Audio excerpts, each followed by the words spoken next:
सबको जय मसीह की। आइए मेरे भाई बहनों, आज हम लूका अध्याय 21 पढ़ते हैं। कंगाल विधवा का दान। फिर उसने आंख उठाकर धनवानों को अपना अपना दान भंडार में डालते देखा। उसने एक कंगाल विधवा को भी उसमें 2 दमड़ियां डालते देखा। तब उसने कहा, मैं तुमसे सच कहता हूँ कि इस कंगाल विधवा ने सबसे बढ़कर डाला है, क्योंकि उन सब ने अपनी अपनी बढ़ती में से दान में कुछ डाला है, परंतु इसने अपनी घटी में से अपनी सारी जीविका डाल दी। मंदिर के विनाश की भविष्यवाणी। जब कुछ लोग मंदिर के विषय में कह रहे थे कि वह कैसे सुंदर पत्थरों और भेंट की वस्तु से संवारा गया है, तो उसने कहा, वे दिन आएंगे जिनमें यह सब जो तुम देखते हो उनमें से यहाँ किसी पत्थर पर पत्थर भी न छूटेगा जो ढाया न जाएगा।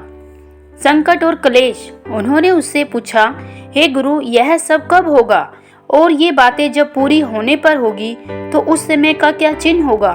उसने कहा, चौकस रहो कि भरमाए ना जाओ, क्योंकि बहुत से मेरे नाम से आकर कहेंगे, मैं वही हूँ, और यह भी कि समय निकट आ पहुँचा है।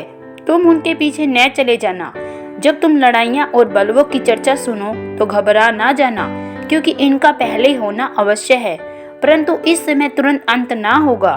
तब उसने उनसे कहा, जाति पर जाति, राज्य पर राज्य चढ़ाई करेगा, और बड़े बड़े भूकंप होंगे, जगह जगह अकाल महामारियां पड़ेंगी, आकाश से भयंकर बातें और बड़े बड़े चिन्ह प्रकट होंगे। परंतु इन सब बातों से पहले वे मेरे नाम के कारण तुम्हें पकड़ेंगे और सताएंगे और पंचायतों में सौंपेंगे और बंदी गृह में डलवाएंगे और राजाओं और हाकिमों के सामने ले जाएंगे। यह तुम्हारे लिए गवाही देने का अवसर हो जाएगा। इसलिए अपने अपने मन में ठान रखो कि हम पहले से उत्तर देने की चिंता ना करेंगे, क्योंकि मैं तुम्हें ऐसा बोल और बुद्धि दूंगा कि तुम्हारे सब विरोधी सामना या खंडन ना कर सकेंगे। तुम्हारे माता पिता और भाई कुटुंब और मित्र भी तुम्हें पकड़वाएंगे, यहाँ तक कि तुम में से कुछ को मरवा डालेंगे। मेरे नाम के कारण सब लोग तुमसे बैर करेंगे, परंतु तुम्हारे सिर का एक बाल भी बांका ना होगा। अपने धीरज से तुम अपने प्राणों को बचाए रखोगे। यरूशलेम के विनाश की भविष्यवाणी। जब तुम यरूशलेम को सेनाओं से घिरा हुआ देखो तो जान लेना कि उसका उजड़ जाना निकट है।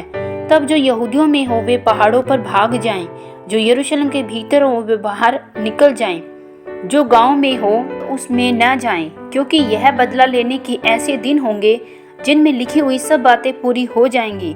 उन दिनों में जो गर्भवती और पिलाती होंगी उनके लिए हाय हाय, क्योंकि देश में बड़ा क्लेश, उन लोगों पर बड़ा प्रकोप होगा। वे तलवार के कोर हो जाएंगे और सब देशों के लोगों में बंदी होकर पहुंचाए जाएंगे। जब तक अन्य जातियों का समय पूरा न हो तब तक यरूशलेम अन्य जातियों से रोंदा जाएगा। मनुष्य के पुत्र का पुनर्गमन। सूरज और चांद और तारों में चिन्ह दिखाई देंगे। पृथ्वी पर देश देश के लोगों को संकट होगा, क्योंकि वे समुद्र के गर्जने और लहरों के कोलाहल से घबरा जाएंगे। भय के कारण और संसार पर आने वाली घटनाओं की बाट देखते देखते लोगों के जी में जी न रहेगा, क्योंकि आकाश की शक्तियां हिलाई जाएंगी। तब वे मनुष्य के पुत्र को सामर्थ्य और बड़ी महिमा के साथ बादल पर आते देखेंगे। जब ये बातें होने लगे तो सीधे होकर अपने सिर पर सिर उठाना, और क्योंकि तुम्हारा छुटकारा निकट होगा। अंजीर के पेड़ का उदाहरण। उसने उनसे एक दृष्टांत भी कहा, अंजीर के पेड़ और सब पेड़ों को देखो, जो ही उनमें कोपलें निकलती हैं तो तुम देखकर आप ही जान लेते हो कि ग्रीष्म काल निकट है। इसी रीति से जब तुम ये बातें होते देखो तब जान लो कि परमेश्वर का राज्य निकट है।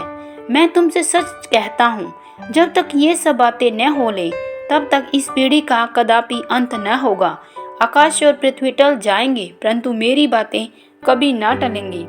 जागते रहो, इसलिए सावधान रहो, ऐसा न हो कि तुम्हारे मन खुमार और मतवालेपन और इस जीवन की चिंताओं से सुस्त हो जाएं, और वह दिन तुम पर फंदे के समान अचानक आ पड़े, क्योंकि वह सारी पृथ्वी के सब रहने वालों पर इसी प्रकार आ पड़ेगा। इसलिए जागते रहो और हर समय प्रार्थना करते रहो कि तुम इन सब आने वाली घटनाओं से बचने और मनुष्य के पुत्र सामने खड़े होने के योग्य बनो। वह दिन को मंदिर में उपदेश करता था और रात को बाहर जाकर जैतून नामक पहाड़ पर रहा करता था। भोर को तड़के सब लोग उसकी सुनने के लिए मंदिर में उसके पास आया करते थे। आमीन। प्रभु आप सबको लूका सुने जाने पढ़े जाने पर बहुतायत से आशीष व बरकत दे। सबको जय मसीह की।